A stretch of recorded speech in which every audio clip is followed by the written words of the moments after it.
विश्व स्तर पर पिछले कुछ साल में भारतीय एथलीटों का शानदार प्रदर्शन देखने को मिला है। इस बार के एशियाई खेल हों, टोक्यो ओलंपिक, बर्मिंघम राष्ट्रमंडल खेल या कोई अन्य विश्व स्तरीय प्रतियोगिता, भारतीय खिलाड़ियों ने अपने दमदार प्रदर्शन की बदौलत सफलता की नई ऊंचाइयां छुई हैं। केंद्र सरकार द्वारा खिलाड़ियों को हर संभव मदद दी जा रही है।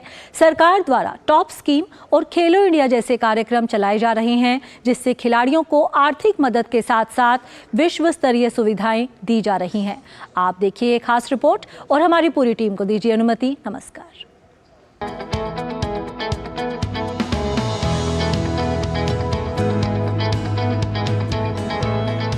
रविवार को समाप्त हुए 19वें एशियाई खेलों में भारत का अब तक का सर्वश्रेष्ठ प्रदर्शन देखने को मिला है। भारतीय दल ने 28 स्वर्ण सहित कुल 107 पदक जीतने में सफलता हासिल की। 2018 में जकार्ता में हुए एशियाई खेलों से तुलना की जाए तो इस बार 52% पदकों की वृद्धि हुई है। इस प्रदर्शन की मदद से खिलाड़ियों ने ये दर्शा दिया है कि अगर कुशल मार्गदर्शन हो और मजबूत मन हो तो क्या कुछ नहीं किया जा सकता। पिछले कुछ सालों में देश में खेलों की स्थिति पूरी तरह से बदली नजर आ रही है। इस बदलाव का जो सबसे बड़ा कारण देखने को मिला है वह है केंद्र सरकार द्वारा दी जा रही सुविधाएं। केंद्र सरकार द्वारा ओलंपिक जैसी बड़ी प्रतियोगिताओं में अधिक संख्या में पदक लाने के उद्देश्य से टारगेट ओलंपिक पोडियम स्कीम की शुरुआत की गई। इस स्कीम का उद्देश्य ओलंपिक खेलों के लिए खिलाड़ियों की पहचान कर उन्हें समर्थन देना है, जिसे टारगेट ओलंपिक पोडियम योजना कहा गया। इस योजना के तहत देश भर के ऐसे खिलाड़ियों का चुनाव किया जाता है जो भारत को ओलंपिक और पैरालंपिक में पदक दिला सकें। इस योजना में खिलाड़ियों की तैयारियों के लिए उन्हें आर्थिक मदद मुहैया कराना, तैयारी के लिए उन्हें दुनिया के सर्वश्रेष्ठ कोच उपलब्ध कराना और उनके अभ्यास के लिए जो भी आवश्यकता हो उसे पूरा कराया जाना शामिल है। मौजूदा समय में 103 व्यक्तिगत एथलीट, पुरुष और महिला हॉकी टीम को टॉप्स के कोर ग्रुप में रखा गया है।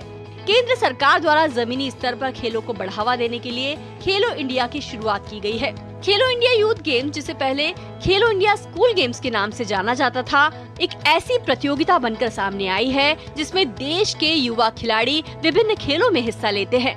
खेलो इंडिया कार्यक्रम के अंतर्गत खेल के मैदानों का विकास, प्रतिभाओं की पहचान करना और उनका विकास करना और खेल अकादमियों को सहायता देना शामिल है। इस बार 124 खेलो इंडिया एथलीटों ने 19वें एशियाई खेलों में हिस्सा लिया। एशियन खेलों में हिस्सा लेने वाले कुल 655 में से 115 एथलीट टॉप्स एथलीट हैं। केंद्रीय खेल बजट को 3 गुना बढ़ाया गया है, तो वहीं खेलो इंडिया बजट 1000 करोड़ के पार पहुंच गया। मौजूदा समय में देश में 285 टॉप्स एथलीट हैं, जिसमें 119 कोर और 166 डेवलपमेंट एथलीट हैं। केंद्र सरकार द्वारा 2500 से अधिक प्रतिभाशाली एथलीटों को 6.28 लाख की सालाना स्कॉलरशिप भी दी जाती है। पिछले कुछ सालों में अंतर्राष्ट्रीय स्तर पर महिला खिलाड़ियों ने अपने शानदार प्रदर्शन की मदद से देश का नाम रोशन किया है। खेल में महिला शक्ति का बोलबाला देखने को मिल रहा है। खेलो इंडिया महिला लीग में 14 खेल स्पर्धाओं में 240 प्रतियोगिताओं का आयोजन हो रहा है। इसमें 23,000 महिला एथलीट हिस्सा ले रही हैं। खेलो इंडिया के आधारभूत ढांचे पर अगर नजर डालें तो देश में 500 निजी अकादमी, 294 मान्यता प्राप्त अकादमी, 1000 खेलो इंडिया सेंटर और 31 खेलो India state centre of excellence चलाए जा रहे हैं। गवर्नमेंट की तरफ से बहुत ज़्यादा सपोर्ट मिल रहा है। जैसे अभी साई हमारे लिए इंफ्रास्ट्रक्चर बहुत अच्छा है, उन्होंने बिल्डअप किया है। हमारे लिए स्पोर्ट्स साइंस भी लेके आए हैं एंड जैसे हमारे लिए इंटरनेशनल कैंप्स भी उन्होंने बहुत अच्छे से एग्जीक्यूट किए। उसके वजह से हमारे जितने भी परफॉर्मेंस वगैरह उस पर भी बहुत अच्छा प्रोग्रेस आया है। हमें खेलो इंडिया स्कीम से हेल्प हो रही है, क्योंकि जब हम खेलो इंडिया में मेडल जीतते तब भी हमें वहाँ से पैसा आता है और हमें मंथ के 10,000 भी आता है।